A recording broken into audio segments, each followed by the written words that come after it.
Hello guys, welcome back to Gyani Classes. आज के इस वीडियो लेक्चर में हम लोग डिस्कस करने जा रहे हैं एक चैप्टर के ऊपर जिसका नाम है DNA block element. Chapter wise analysis जो हम लोग कर रहे हैं वो करेंगे 2023 में बिहार बोर्ड में जो भी क्वेश्चन पूछे गए हैं उन सब का 1 बाय 1 एनालिसिस करने जा रहे हैं। तो गाइस सबसे पहले क्या करना है, ये जो क्वेश्चंस है डीएनए ब्लॉक में जितने भी पूछे गए हैं वो आपके स्क्रीन के सामने है। आप वीडियो को पॉज करोगे, क्वेश्चन बनाओगे एंड देन फिर हम लोग 1 बाय 1 करके मिलाएंगे। Your time start now. Tick tick tick tick tick. और अब पॉज से हटाओ, अब हम लोग आंसर मिलाते हैं। आंसर क्या मिलाना है, पहले क्वेश्चंस पहले देख लेते हैं। कौन सा क्वेश्चन? फर्स्ट क्वेश्चन जो आपसे कह रहा है which of the following members of the first transition series. Guys मैं आपको बता दूं कि डी ब्लॉक एलिमेंट्स में first transition series, second transition series और थर्ड ट्रांजिशन सीरीज होते हैं।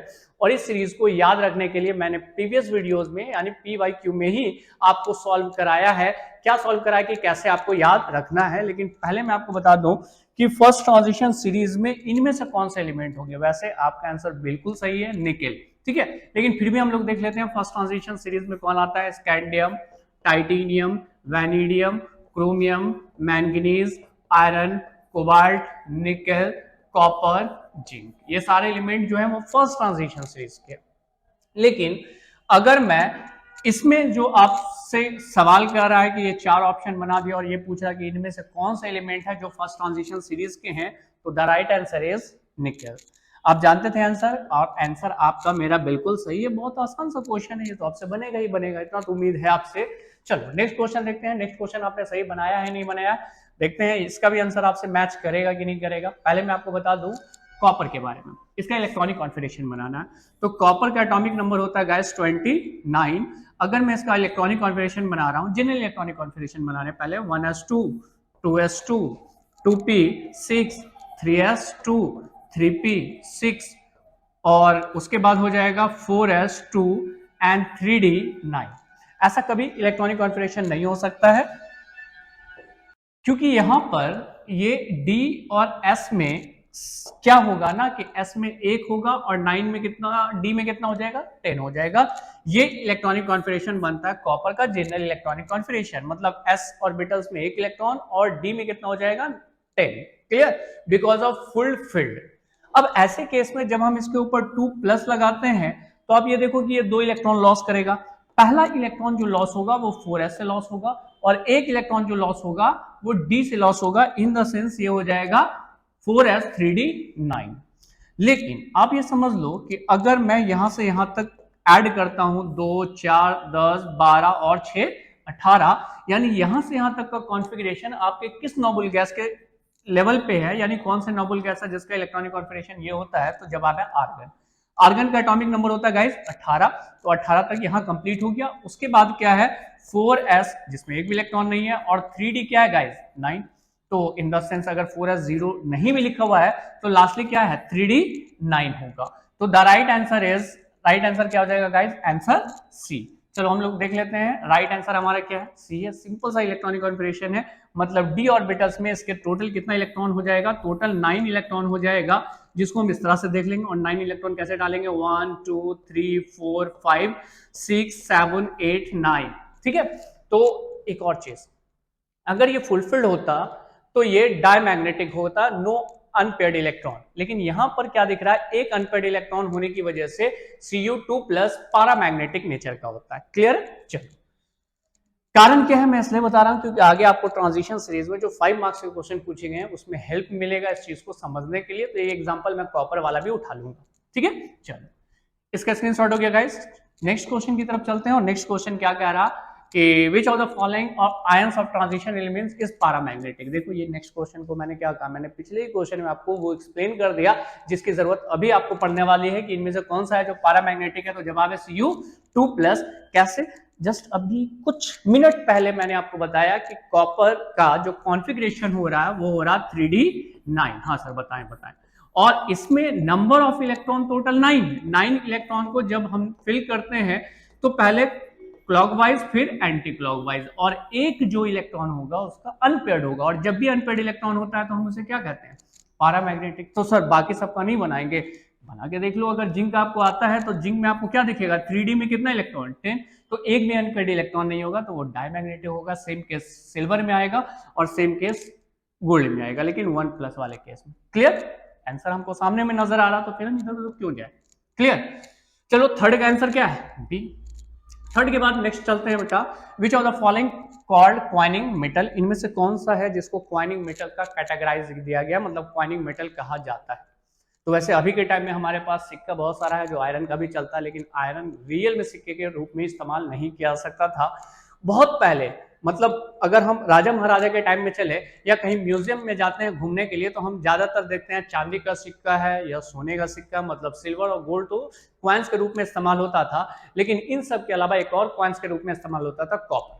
ठीक है, तो तीन ऐसे एलिमेंट है जो आपके, हाँ ये सी, यानी तीन ऐसे एलिमेंट है जो क्वाइंस के रूप में इस्तेमाल किया जा सकता था, करेंसीज के फॉर्म में यूज किया जाता था मेटल। तो इसमें है तीन, कॉपर, सिल्वर और गोल्ड। अब सबकी वैल्यू अलग अलग होती थी, गोल्ड की वैल्यू ज्यादा होती थी, उससे कम किसकी होती थी, सिल्वर की, और उससे भी कम कौन होती थी, कॉपर की।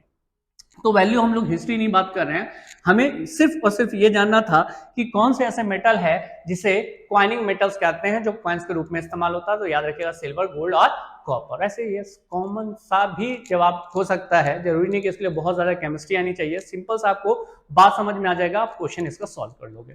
चलो फोर्थ के बाद हमारी बारी किस क्वेश्चन के ऊपर है, question number 5, what are the important oxidation of state of lanthanoid element. मैं आपको बता दूं कि जब हम लोग एफ ब्लॉक एलिमेंट के बारे में स्टडी किए थे, तो उस वक्त हम लोगों ने क्या देखा था कि जो एफ ब्लॉक एलिमेंट्स होते हैं उसको हम लोग दो पार्ट में डिवाइड करते हैं, एक जो हमारा यहां लिखा हुआ लैंथेनोइड्स, और दूसरा होता है जिसको बोलते हैं एक्टिनोइड्स। ठीक है, ये दो ऐसे एलिमेंट है जिसमें मतलब ग्रुप्स कह सकते हैं, एक लैंथेनोइड सीरीज बनता है और दूसरा कौन, एक्टिनोइड सीरीज बनता है। उसमें बहुत सारे एलिमेंट्स आते हैं, जो एलिमेंट्स लैंथेनोइड से बिलोंग्स करेंगे, कुछ एलिमेंट्स एक्टिनोइड से बिलोंग्स करेंगे। लेकिन हमसे सवाल ये पूछा कि कौन सा एलिमेंट्स बिलोंग्स करेगा, ये नहीं, हमसे पूछा कि कॉमन ऑक्सीडेशन इसका क्या हो जाएगा। तो सिंपल आप जान लेना, लैंथेनोइड्स का कॉमन ऑक्सीडेशन स्टेट होता है +3, बस इतना ही आपको लिखना था। क्या लिखना, all the elements in the lanthanoid series, जितने भी एलिमेंट होंगे लैंथेनोइड सीरीज में, so an important oxidation state is +3। Common oxidation state का है या इंपॉर्टेंट ऑक्सीडेशन स्टेट का है, बात बराबर है। इस केस में इसका ऑक्सीडेशन स्टेट होगा +3। +3 जो ऑक्सीडेशन स्टेट है वो किसका है, लैंथेनोइड एलिमेंट। अब लैंथेनोइड एक एलिमेंट नहीं है, ये एक पूरा पीरियड चलेगा, और उस पीरियड में उस पूरे पीरियड में जितने भी एलिमेंट होंगे सबका ऑक्सीडेशन नंबर +3 होगा। क्लियर, ये छोटा सा लाइन ही याद रखना है आपको। और अगर हम लैंथेनोइड सीरीज में देखते हैं तो कुछ ऐसे भी एलिमेंट आपको दिखेंगे जिसका ऑक्सीडेशन स्टेट +3 के अलावा +2 भी हो सकता है और +4 भी हो सकता है। लेकिन ऐसा कौन सा ऑक्सीडेशन स्टेट है जो लैंथेनोइड सीरीज में सब किसी के पास होगा, तो जवाब है +3। ठीक है, तो इतना ही लिखिएगा, आपको 2 मार्क्स मिल जाएंगे, क्योंकि सवाल ही 2 मार्क्स का है, तो मिलेंगे तो 2 मार्क्स ना। चलिए आप इसका स्क्रीनशॉट ले लें। नेक्स्ट क्वेश्चन में चलते हैं गाइस, थोड़ा सा मजेदार, थोड़ा दिलचस्प क्वेश्चंस है, 5 मार्क्स का है, इसमें थोड़ा दिलचस्पी और ज्यादा आप लोगों की बढ़ जाती होगी, आई होप सो। कि सवाल पूछा, compounds of transition elements are paramagnetic. जितने भी एलिमेंट्स होते हैं, कौन से ट्रांजिशन एलिमेंट, वो पैरामैग्नेटिक नेचर के होते हैं, और साथ में उसमें कलर्ड भी होता है। ये बात एक्सप्लेन कीजिए। तो मैं इसको 2 पैटर्न में डिवाइड कर दे रहा हूं, एक पैटर्न ट्रांजिशन एलिमेंट में पैरामैग्नेटिक और दूसरा ट्रांजिशन एलिमेंट्स में कलर। क्लियर, तो मैं पहले आपको एक्सप्लेन कर रहा हूं किसके बारे में, पैरामैग्नेटिज्म के बारे में। पहली बात, यहां पर एक लाइन पढ़ेंगे, क्या कहता है, those element which having incompletely field d orbitals. क्या सर इनकम्प्लीटली फिल्ड होता है, ध्यान देना, d में अगर 1 इलेक्ट्रॉन जाता है तो आप सोचो d में 5 ऑर्बिटल्स होते हैं, 1 2 3 4 5 ऑर्बिटल्स होंगे।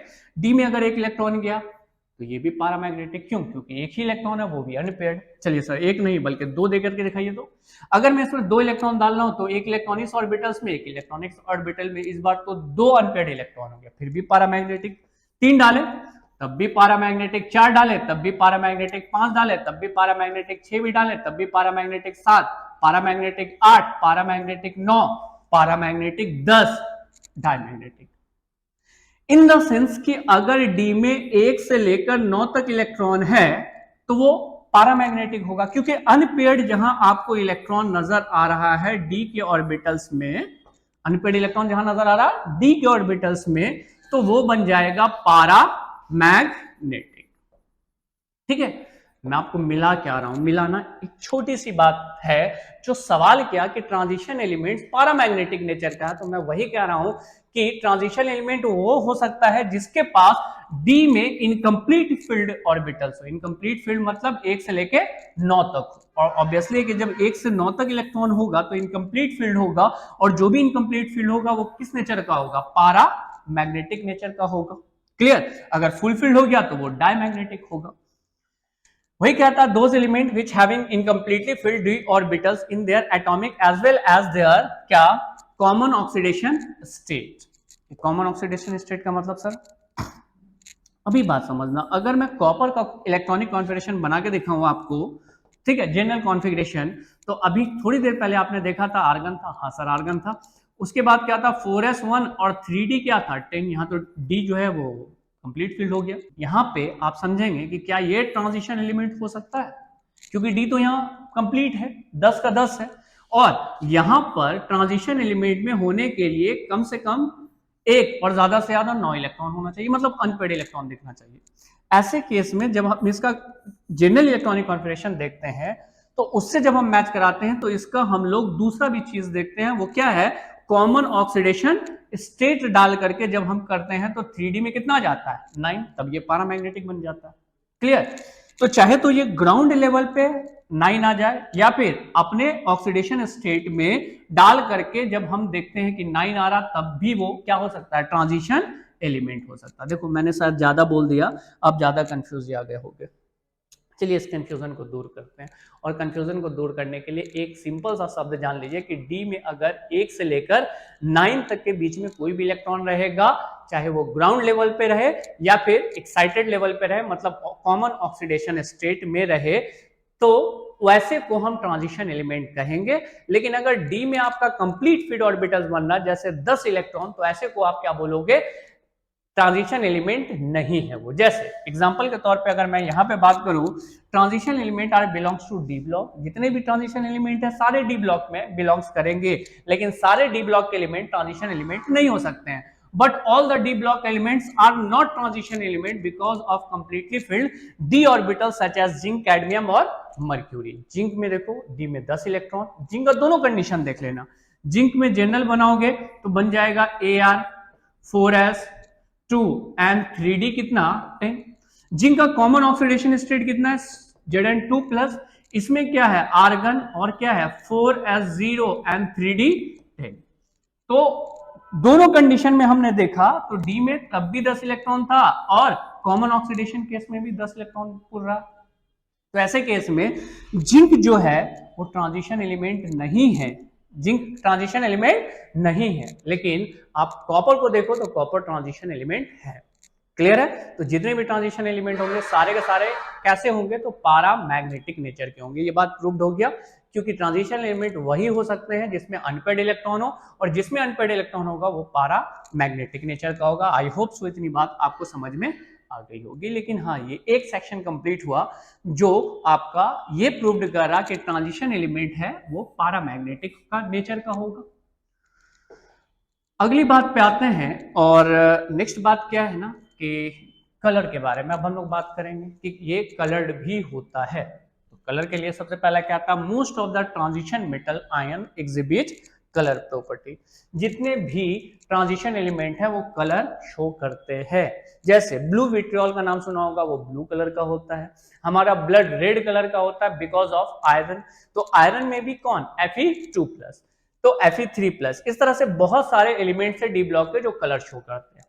कारण क्या, कारण सिंपल सा है कि ट्रांजिशन मेटल्स में अगर हम बात करें तो ये सॉलिड स्टेट में पाया जाता है, इसका एक्वा सॉल्यूशन भी होता है, जो भी हो, because of incompletely filled d orbitals. Obviously है कि इसमें डी ऑर्बिटल्स इनकम्प्लीट फील्ड होता है, 1 2 3 4 5 6 7 8 9 तक रहेगा तो ये ट्रांजिशन एलिमेंट कहलाएगा।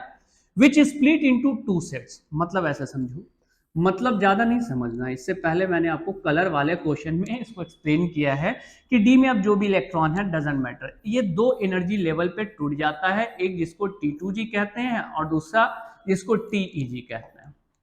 तो सर किसको T2G कहेंगे, किसको TEG कहेंगे, कुछ मत कहना, अभी बात समझ लो कि जो d ऑर्बिटल्स होता है ट्रांजिशन एलिमेंट्स का, वो स्प्लिट करके दो एनर्जी लेवल में बढ़ जाता है।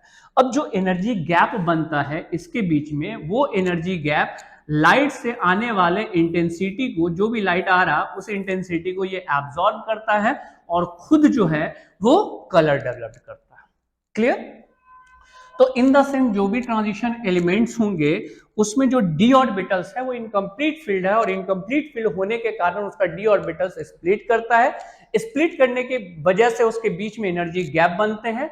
उस एनर्जी गैप की वजह से वो लाइट इंटेंसिटी को एब्जॉर्ब करता है, और जब से लाइट इंटेंसिटी को एब्जॉर्ब करता है ये अपने अंदर कलर प्रॉपर्टीज डेवलप करता है। लेकिन स्प्लिटिंग एक और चीज के ऊपर डिपेंड करती है, स्प्लिटिंग एक और चीज के ऊपर डिपेंड करती है जिसका नाम है लिगेंड्स। जैसे मैं आपको क्या समझाऊं, कॉपर सल्फेट है CuSO4.5H2O, यहां पे वाटर जो है वो लिगेंड्स है। अगर वाटर हम यहां से निकाल देंगे, मतलब इसमें से अगर हम वाटर को रिमूव कर देंगे तो ब्लू विट्रियोल ब्लू कलर का नहीं दिखेगा। एक शॉर्ट्स वीडियो में मैंने आपको इसमें एक्सप्लेन भी किया है कि ब्लू विट्रियोल को ट्यूब में डाल करके गर्म किया था, जैसे गर्म किया था वो व्हाइट कलर का पाउडर बन गया था। क्यों? क्योंकि सारे वाटर जो लिगेंड्स थे वो निकल गए, तो स्प्लिटिंग कम हो गया बिकॉज लैक ऑफ लिगेंड्स। तो यही लिगेंड्स है जो d ऑर्बिटल्स को तोड़ता है। d ऑर्बिटल्स टूटता है तो लाइट इंटेंसिटी को एब्जॉर्ब करता है। जैसे ये लाइट इंटेंसिटी को एब्जॉर्ब करेगा ये अपने अंदर क्या डेवलप करेगा, कलर डेवलप करेगा। समझाने के लिए जो हो सकता है, मतलब शॉर्ट में वो मैंने समझाने का कोशिश किया, इससे पहले भी वीडियोस में मैंने एक्सप्लेन किया है, आपको समझाया है। ठीक है, तो सर पहले वाला सारा बात कर रहे हैं तो अभी वाला ही बात कर रहे हैं। अभी भी हमने आपको पूरी तरह समझाया है कि d ऑर्बिटल्स में इनकम्प्लीट फील्ड इलेक्ट्रॉन होगा, वो ट्रांजिशन एलिमेंट होगा, तो वो पैरामैग्नेटिक नेचर का।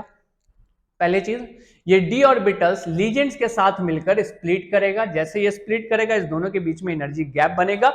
ये एनर्जी गैप बना, वो लाइट इंटेंसिटी को एब्जॉर्ब किया। जैसे लाइट इंटेंसिटी को एब्जॉर्ब किया, अब ये रिफ्लेक्ट करेगा कोई दूसरा कलर, लेकिन ये कलर होगा, कौन हो कलर होगा, ट्रांजिशन एलिमेंट। क्लियर है यहां तक? और होना भी चाहिए गाइस, इतना बात आप बहुत अच्छे तरीके से समझ गए। और इसका पहले आप स्क्रीनशॉट ले लो क्योंकि ये एग्जामिनेशन पॉइंट ऑफ व्यू से इंपॉर्टेंट हो जाता है। भले ही 5 नंबर के लिए इस बार ना पूछे, लेकिन 2 मार्क्स के लिए मोस्ट प्रोबेबिलिटी क्वेश्चन इससे बनती है। तो गाइस आज का हमारा वीडियो लेक्चर यही खत्म होता है क्योंकि ये लास्ट क्वेश्चन है। अगले वीडियो में फिर से मिलते हैं एक नए उमंग के साथ, नए क्वेश्चन के साथ, और इंपॉर्टेंट क्वेश्चन भी मैं कराऊंगा। तब तक हमारे साथ बने रहें हमारे इस यूट्यूब चैनल में। आज के लिए थैंक यू एंड बाय।